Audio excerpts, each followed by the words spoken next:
బహుశా విజయ్కి ఆ పరిస్థితి అయితే ఉండదు అని చెప్పని మనం అనుకోవచ్చు. చూద్దాం ఏమవుతుందని. సరే, మరో అంశం, తెలంగాణలో రేపు మోడీ గారు పర్యటనకు వస్తున్నారు సార్. ఆయన 2024లో ప్రధానమంత్రి అయిన తర్వాత ఇదే మొదటిసారి తెలంగాణకి పర్యటనకి రావటం. అయితే ఆయన పర్యటన నేపథ్యంలో రకరకాల ఇవి వినపడుతున్నాయండి. అంటే ఆపరేషన్ సౌత్ అనేటువంటిది దాంట్లో భాగంగా వస్తున్నారా, తెలంగాణ మీద గురి పెట్టారా, కేవలం ఇది ఒక అధికారిక పర్యటనేనా, లేకపోతే ఏదైనా రాజకీయంగా వ్యూహాత్మకమైనటువంటిదే, మిషన్ తెలంగాణ అనేటువంటి ఇది కూడా చర్చ కూడా వస్తుంది సార్. అసలు తెలంగాణలో బీజేపీ ప్రత్యామ్నాయం కాగలదా, ఇలాంటి చర్చ అంతా వస్తుంది. దీన్ని ఎలా చూడాలి?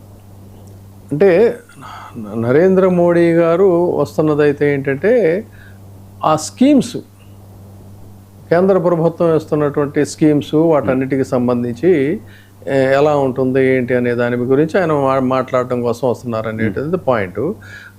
అయితే ఏంటంటే ఇప్పుడు అటు వెస్ట్ బెంగాల్ ఫస్ట్ మనం కనుక చూసుకున్నట్లయితే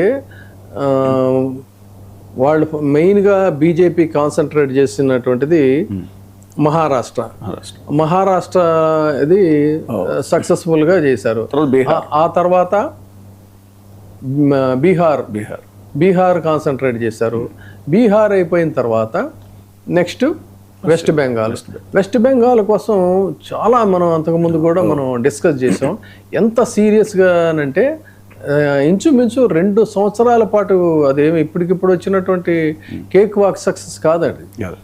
దాదాపుగా 2 years పాటు దాని మీద దృష్టి పెట్టారు.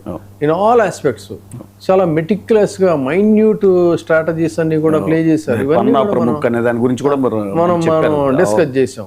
సో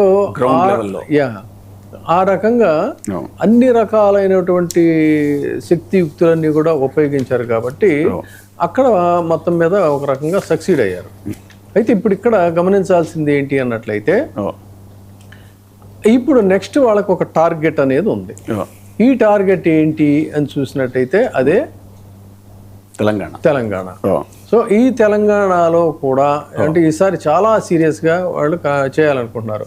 అయితే ఇక్కడ గమనించాల్సినటువంటి ఒక ఇంట్రెస్టింగ్ సబ్జెక్ట్ కూడా ఉంది. ఏంటంటే తెలంగాణలో 2 ఆల్రెడీ అధికారంలో ఉన్నటువంటి కాంగ్రెస్ పార్టీ ఉంది, అధికారానికి దగ్గరగా వచ్చి అధికారానికి దూరం అయినటువంటి ఉద్యమ పార్టీ బీఆర్ఎస్ కూడా ఉంది.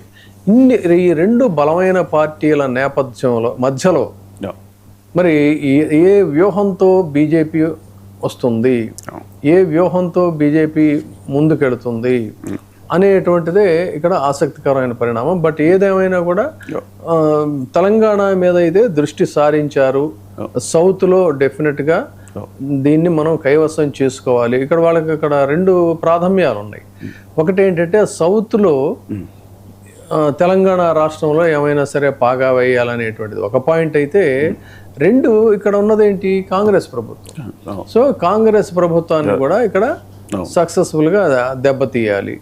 ఈ 2 లక్ష్యాలతోనే వెళుతున్నారు. మరి అలాంటప్పుడు ఏ వ్యూహాలు పాటిస్తారు? ఆశించిన ఫలితాలు రాలేదు. మొన్న కేరళలో కాంగ్రెస్ రావటం, తమిళనాడులో కూడా వాళ్ళకి అనుకూలంగా ఇది వర్కౌట్ కాకపోవటం, ఇవన్నీ కూడా ఈ పరిణామాలు కూడా కొంచెం ఉన్నాయి.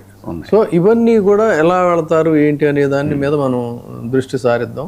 సో దానికి సంబంధించి మనతో పాటు కూడా మనం కొంతమంది వీళ్ళని కూడా మనం ఇన్వైట్ చేసాం. PCR జాయిన్ అయ్యారండి.